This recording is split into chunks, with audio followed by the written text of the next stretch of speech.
April 20th, 2018, Muscat, Oman. The forensic report stated one word: suicide. But the biological evidence proves Tim Bergling didn't die that day. He started dying in 2011. Acute pancreatitis, opioid dependency, organs removed, 813 shows in 8 years. This wasn't a sudden tragedy. It was a slow, systemic execution broadcast live to the world.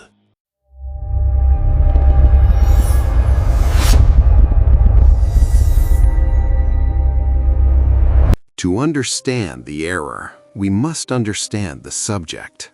There were two distinct entities fighting for survival in one body. There was Tim, a shy, anxious introvert from Stockholm, a boy who suffered from terrible acne as a teenager, who felt uncomfortable in crowds, who found safety only behind a computer screen, manipulating melodies. Tim wanted to create. He didn't want to be seen. Then there was the construct, Avicii. Avicii was a machine, a global brand designed to generate millions of dollars in festival revenue. Avicii was required to be an extrovert. He was required to stand on top of DJ booths, arms raised, controlling crowds of 100,000 people. The friction between Tim's psychology and Avicii's obligations created a lethal level of cortisol. Psychologically, Tim was an avoidant type. He absorbed energy from solitude, but the machine forced him into hypersocial environments every single night. He once said, "I have to drink to be able to talk to them." That was the first crack in the foundation. The alcohol wasn't a party accessory, it was medication. It was the only way Tim could survive being Avicii.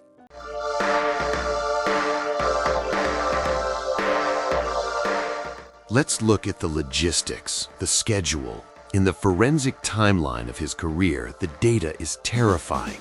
Between 2011 and 2016, Tim played roughly 250 days a year. The human circadian rhythm, our internal biological clock, cannot sustain this. Constant jet lag, sleep deprivation, and high decibel noise exposure create a state of chronic fight or flight. While his management and the booking agents saw graphs of rising profits, a medical observer would see a graph of declining vitals. He was living on buses, planes, and green rooms, fast food, energy drinks, champagne. He tried to say stop. In the documentary True Stories, we see footage that now looks like evidence in a manslaughter trial. Tim, eyes hollow, skin pale, telling his team clearly, "I am going to die. I have said it so many times. I am going to die, so I don't want to hear that I should play another gig." And what was the response? They told him he couldn't stop. They told him the contracts were signed. They guilt-tripped him about the crew losing their jobs. The toxic environment wasn't just the parties, it was the boardroom.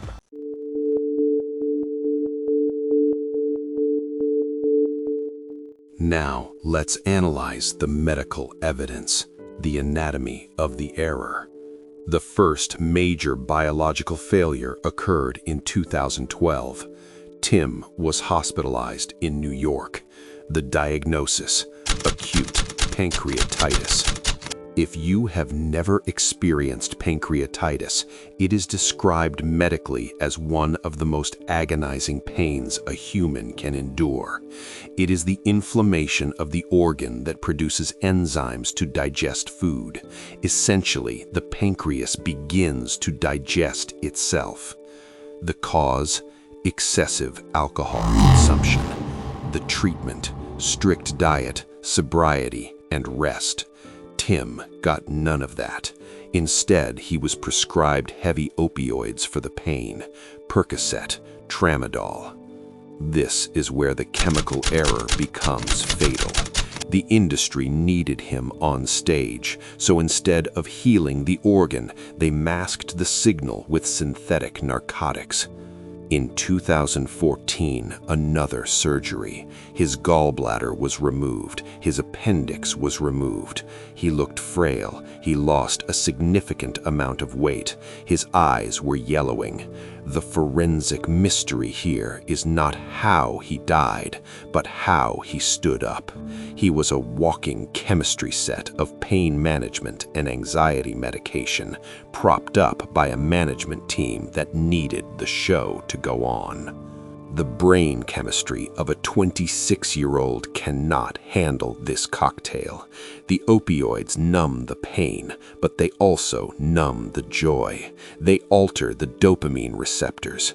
When he finally quit touring in 2016, the damage to his neurochemistry was already profound.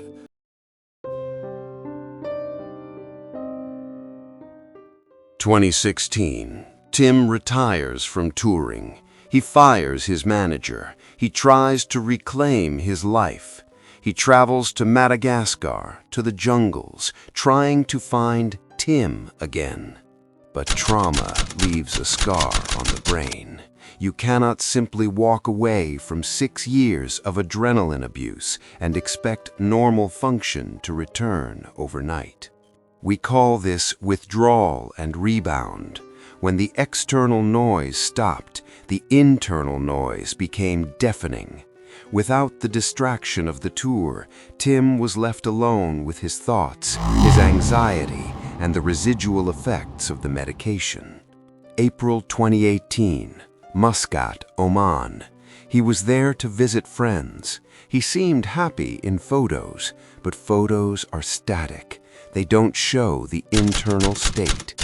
Reports suggest he was struggling with meditation techniques that were too intense for his fragile state, trying to dissolve his ego.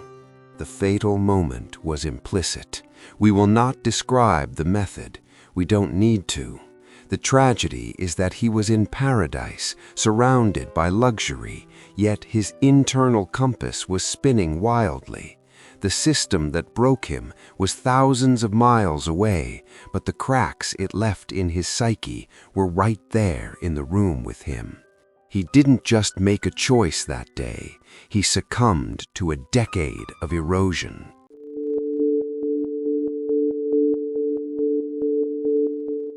The files on Avicii are closed, but the investigation into the music industry remains open. Since his death, the conversation has shifted. Labels are now forced to hire mental health coaches. The 27 Club is no longer romanticized. It is seen as a failure of duty of care. Tim Bergling left us with melodies that define a generation. But his true legacy should be the warning he tried to give us while he was alive. Success without health is just a slower form of dying. He wanted to find peace. I hope, in the silence that followed the final beat, he finally found it. If you analyze the lyrics of Wake Me Up Now, they sound less like an anthem and more like a plea. What do you think? Was the industry responsible for pushing him past the point of no return? Let us know in the comments.